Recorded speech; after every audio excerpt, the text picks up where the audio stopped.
you got the power.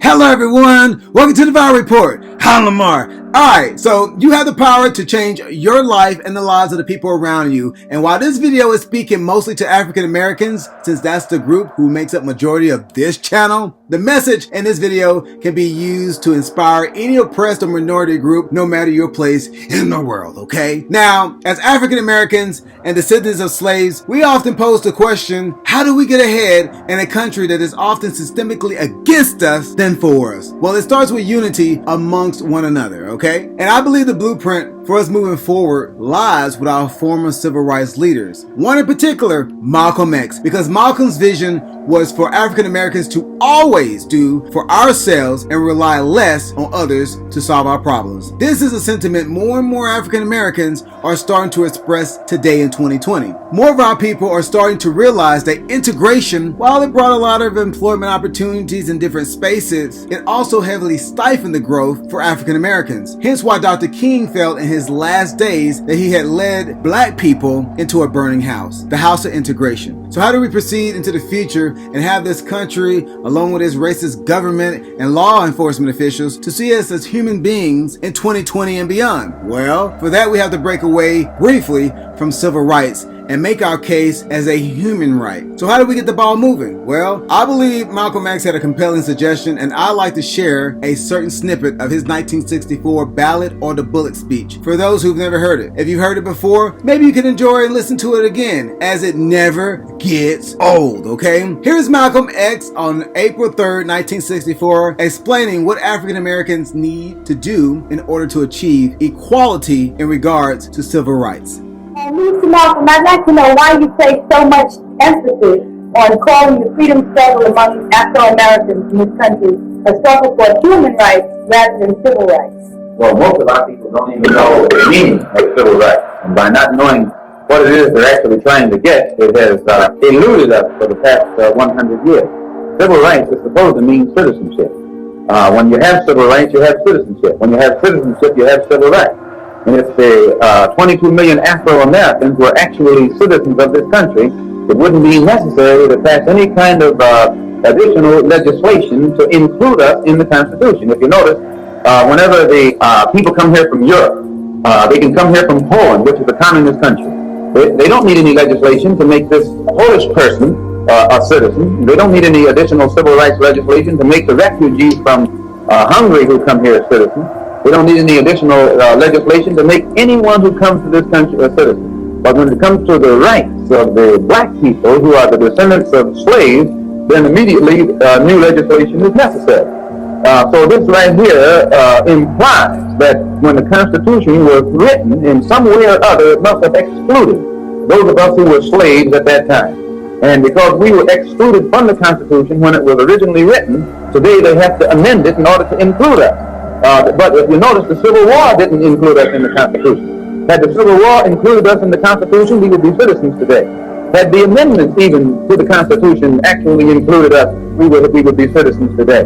If the Supreme Court desegregation decision way back in 1954 was sufficient to include us into the jurisdiction of the Constitution, all of our problems would be solved today. So there's something about civil rights that makes it almost impossible for us to get it. So you have to know the difference between civil rights and human rights. As long as our people are begging for civil rights, or they are labeling their struggle for freedom, justice, and equality under the label of civil rights, then what they do is leave us in the jurisdiction of Uncle Sam's court. And it's actually Uncle Sam who is guilty of all of the violation of our rights that have taken place in this country. So when you go to Uncle Sam to try and get some kind of redress over civil rights violations, you're taking your case to the man who's responsible for the violation. So the only way our people can really get some meaningful results, it has to be taken out of Uncle Sam's hand and taken into a world court. And the world court that has been set up to listen to the complaints of human rights violations is in the United Nations. Human rights are international, and civil rights come within the jurisdiction of the country where these rights are violated. Some people may wonder why our brothers from Africa and Asia have not spoken out more boldly or without compromise on the injustices that the 22 million Afro-Americans experience in this country. They can't speak out. As long as these injustices are labeled by us as civil rights, then this remains a domestic issue and none of our people from abroad, because of protocol, can become involved in Uncle Sam's domestic problems. So all the civil rights groups have to do is expand the struggle from civil rights to human rights. And once it is expanded to the level of human rights, then this puts us in a position to charge Uncle Sam with violating the UN Charter on Human Rights.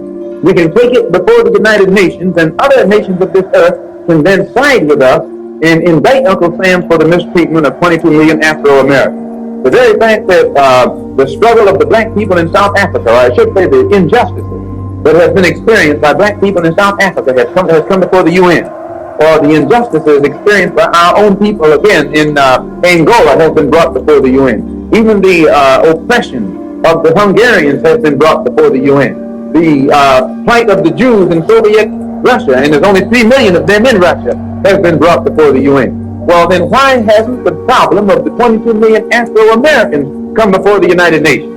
It has not come before them because the leaders of the civil rights struggle don't understand what civil rights actually amount to. When they are mature to the point where they can see that their present struggle has kept them under Uncle Sam's jurisdiction, and Uncle Sam is not morally capable of solving this problem, then they will shift it out of the courts of Uncle Sam and take it to the courts of the United Nations on the level of human rights, and we'll get some kind of meaningful result.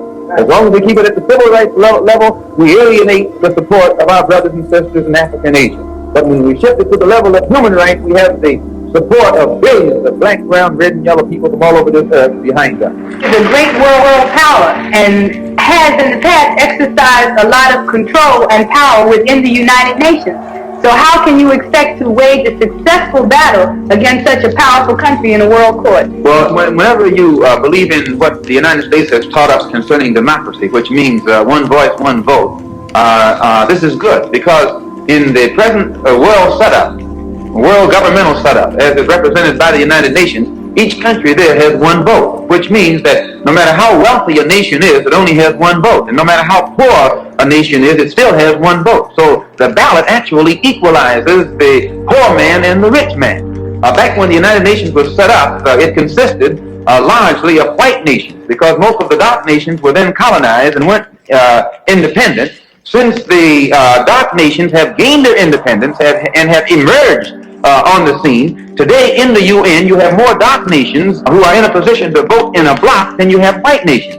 So that we have a situation now where the grouping together of the dark nations who formerly were colonized has given them enough political power to offset the military power and prestige of these mighty white nations of the West. And it is their support. It is only in the United Nations, where everyone has the ballot, where everyone has equal vote, that the plight of the black man can be given a just hearing, and the weight of the dark world can become down on our side and balance the scale on our side. But whenever you take it into the white man's court, you never will get justice, because the white man is the guilty one who committed the crime in the first place.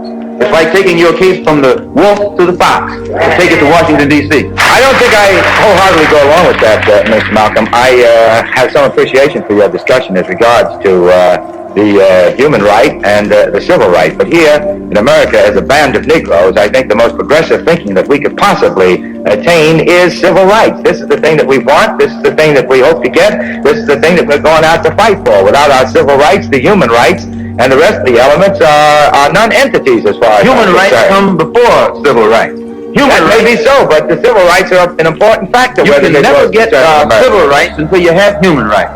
Human rights represent the right to be a human being. Whenever you are respected and recognized as a human being, your civil rights are automatic. But if we get civil rights, we are human beings. No, you have to get the recognition of human rights first. This is why people can come here from Africa and Asia and immediately are able to benefit from what the Constitution stands for, because they are recognized as a human being when they touch the shores of North America. But the black people in this country, all of our human characteristics were destroyed by slavery. Our language was destroyed. Our history was destroyed. Our culture was destroyed. And then the white man taught us that we were savages in the jungle and living at a subhuman level. And for this reason, when they put the Constitution together, they classified our people as 3/5 of a man, which meant subhuman, not a complete human being. And once our human characteristics were completely destroyed, this gave them justification for treating us like we were animals. And it also justified their selling us from plantation to plantation like you sell a horse and a cow and a bag of wheat. Why, George Washington himself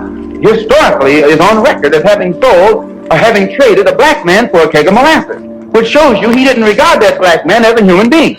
Well, if the black man's human rights had been respected, he never could have been a slave here in America. And if his human rights had been restored by the Emancipation Proclamation, automatically we would have been citizens right after the Civil War. So we must be regarded as human. Our human rights must be respected before we can ever be regarded as citizens and our civil rights be respected.